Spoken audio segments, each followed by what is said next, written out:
اس دعا کا اصل مقصد کیا ہے؟ Personal responsibility. مجھے ذاتی اپنی خود کی ذمہ داری لینی ہے. جب میں غلطی کرتا ہوں تو شیطان آ کے کہتا ہے ان کو تو دیکھو انہوں نے کیا کیا تھا، اور یہ دیکھو اللہ نے کتنی زیادہ پکڑ کر دی، اتنی تھوڑی بڑی میں نے غلطی کی تھی. ایسا کوئی خیال اس انسان نے اپنے دل میں لانے نہیں دیا علیہ السلام. وہ کہتے ہیں لا الہ الا انت، کوئی الہ آپ کے سوا ہونے کا کوئی امکان ہے ہی نہیں، آپ ہی ہیں، آپ ہیں صرف الہ. انسان اپنی تاریکیوں میں جا کر، سمندر کی تاریکی ہے، رات کی تاریکی ہے، پھر مچھلی کی تاریکی ہے، اس سے زیادہ آئسولیشن کیا ہو سکتی ہے؟ آپ اندازہ کریں کہ اس کی کیا اہمیت ہو سکتی ہے. لوگ تاریخ میں کیا چیزیں ریکارڈ کرتے ہیں. لوگ ریکارڈ کرتے ہیں کہ فلانے جنرل نے کیا سپیچ دی تھی، ان کی آڈینسز ہوتی ہیں. یہاں اس انسان کی کیا آڈینس ہے، کس سے بات کر رہا ہے وہ؟ اور اللہ تعالیٰ نے وہ بات اتنی پیاری ہے اللہ کو اور اتنی اہم ہے انسانیت کے لیے کہ اس نے اس بات کو وہاں سے نکال کے، جو کسی مورخ کے پاس نہیں ہے، کسی اور انسان کے سننے کو تک نہیں ملی وہ بات سوائے اس کے دل کے اور اس کے رب کے، اور یہ اللہ تعالیٰ نے ہمیں دے دی. لا الہ الا انت. پھر کہا سبحانک،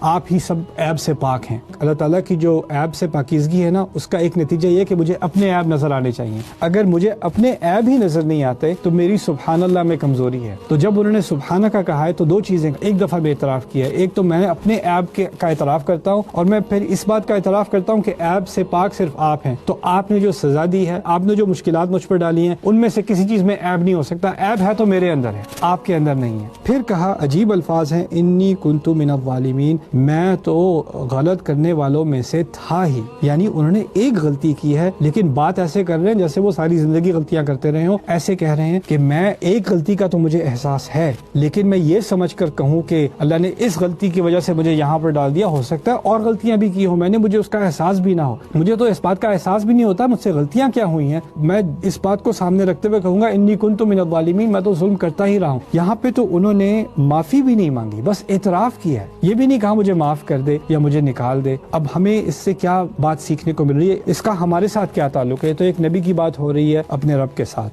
فاستجبنا لہ، ہم نے اس کا جواب دیا. ونجیناہ من الغم، اور ہم نے اسے غم سے نکالا. یعنی اللہ تعالیٰ نے یہ نہیں کہا کہ اس کو مچھلی کے پیٹ سے نکالا، سمندر کی مصیبت سے نکالا، غم سے نکالا انہیں. اصل جو ان کے ساتھ حادثہ ہے، اصل جو ٹریجڈی ہے، وہ ان کے دل کی ٹریجڈی ہے کہ میں نے اپنے رب کو خفا کیا ہے. اور پھر سب سے خوبصورت الفاظ وَكَذَلِكَ نُنْجِي الْمُؤْمِنِينَ، اور اسی طرح ہم مومنوں کو بچاتے ہیں. یعنی اس دعا کا تعلق صرف یونس علیہ السلام کے ساتھ نہیں ہے. اس ساری کا مقصد کیا تھا کہ تم اور میں اپنے آپ کو اندھیروں میں پاؤ گے. اور وہ اس سچویشن میں پہنچے کیسے؟ میری اپنی غلطی کی وجہ سے. اور ہو سکتا ہے وہ غلطی ایسی ہے جس کو میں سمجھ سکتا ہوں یہ میری غلطی تھی، اور ایسا بھی ہو سکتا ہے کہ کوئی غلطیاں ہوں جن کو میں جانتا بھی نہ ہوں، ان کی وجہ سے ہو سکتا ہے میں اپنے آپ کو ایک مصیبت میں پاؤں. تو اگر میں ایسی سچویشن میں ہوں، اس کو سامنے رکھتے ہوئے لا الہ الا انت سبحانک انی کنت من الظالمین